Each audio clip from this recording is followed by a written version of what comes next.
Hi అండి, అందరికీ నమస్కారం. Welcome to my channel. ఈ వీడియోలో ఏపీ ప్రభుత్వ పెన్షనర్ల అతిపెద్ద ఘన విజయం, హైకోర్టు సంచలన తీర్పు, పూర్తి వివరాలు వీడియోలో తెలుసుకుందాం. వీడియోని ఎక్కడే కానీ స్కిప్ చేయకుండా ఎండ్ వరకు చూడండి, అప్పుడే ఇన్ఫర్మేషన్ పూర్తిగా అర్థమవుతుంది.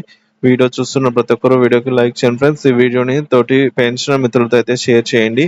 కొత్తగా మన ఛానల్ చూస్తున్నారు, సబ్స్క్రైబ్ చేసుకోకుంటే వెంటనే మన ఛానల్ అయితే సబ్స్క్రైబ్ చేసుకోండి. దీని ద్వారా నేను చేసి లేటెస్ట్ వీడియోస్ అన్ని మీ వరకు రీచ్ అవుతాయి. ఇక ఆలస్యం చేయకుండా వివరాల్లోకి అయితే వెళ్ళిపోదాము. సో ఫ్రెండ్స్, ఇక విషయానికి వచ్చినట్లయితే రాష్ట్రంలోని వేలాది మంది విశ్రాంత ఉద్యోగులు తమ రిటైర్మెంట్ బెనిఫిట్స్ కోసం ఏడాది నుంచి ఎదురు చూస్తున్నారు. ఉద్యోగ జీవితం మొత్తం రాష్ట్రానికి సేవ చేస్తున్నప్పటికీ రాజకీయ నిర్లక్ష్యము, అవినీతి కారణంగాను రిటైర్డ్ ఉద్యోగులు తీవ్రంగా నష్టపోతున్నారు. ఏంటంటే బిల్లుల క్లియరెన్స్ కోసము 15% కమిషన్, అవినీతి రాజ్యం. ఉద్యోగుల మెడికల్ బిల్లులు, పెండింగ్ ఇంక్రిమెంట్ బిల్లులు, జనరల్ ప్రావిడెంట్ ఫండ్ గ్రాట్యుటీ సరిగ్గా క్లియర్ చేయటం లేదు. ఆర్థిక శాఖ అధికారులు, బ్రోకర్లు కలిసి రిటైర్డ్ ఉద్యోగులపై 15% కమిషన్ వేస్తున్నారు. దీంట్లో 10% ఆర్థిక శాఖ సిబ్బందికి, మిగతా మొత్తం బ్రోకర్లకు వెళ్తుంది. ఒక్కో ఉద్యోగికి కనీసం 3 నుంచి 4 లక్షల రూపాయల వరకు నష్టపోతున్నారు. ఈ ప్రాసెస్ లోనైతే వాపోతున్నారు.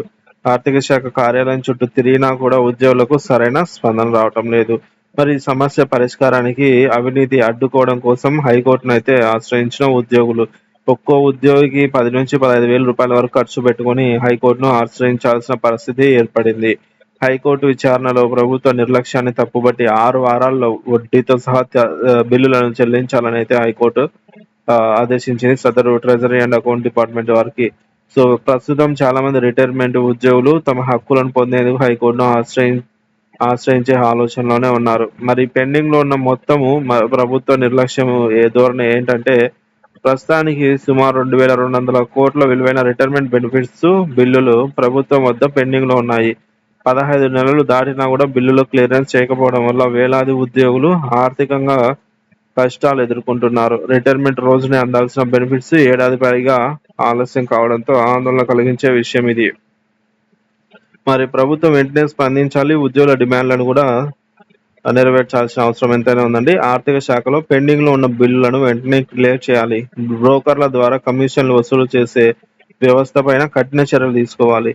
ఉద్యోగ విరమణ రోజే బెనిఫిట్స్ విడుదలయ్యే విధంగా కొత్త విధానాన్ని ప్రవేశపెట్టాలి. రాష్ట్ర ప్రభుత్వ నిర్లక్ష్యం వల్ల ఉద్యోగులు నష్టపోతే వారికి తగిన నష్టపరిహారాన్ని అందించాలి.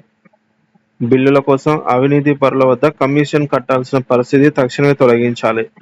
ఈ విధంగా చేయాల్సిన అవసరం ఎంతైనా ఉందండి. ఉద్యోగ జీవితంలో అనేక ఏళ్లు ప్రభుత్వానికి సేవలు అందించిన విశ్రాంత ఉద్యోగులకు వారి హక్కులు కాలయాపన చేయడం అన్యాయమే కాదు, అవినీతి చర్య కూడా. ప్రభుత్వం హైకోర్టు ఆదేశాలను గౌరవించి వెంటనే పెండింగ్ బిల్లులను క్లియర్ చేయకపోతే ఉద్యమాలు తథ్యం. ఇకనైనా ప్రభుత్వ ఉద్యోగులు, పెన్షనర్లు ఐక్యంగా నిలిచి తమ హక్కుల కోసం పోరాడాల్సిన అవసరం అయితే ఉంది. రిటైర్ ఉద్యోగుల బెనిఫిట్స్ పై అవ్యాహత హక్కుల కోసం ఈ విధంగా అయితే పోరాటం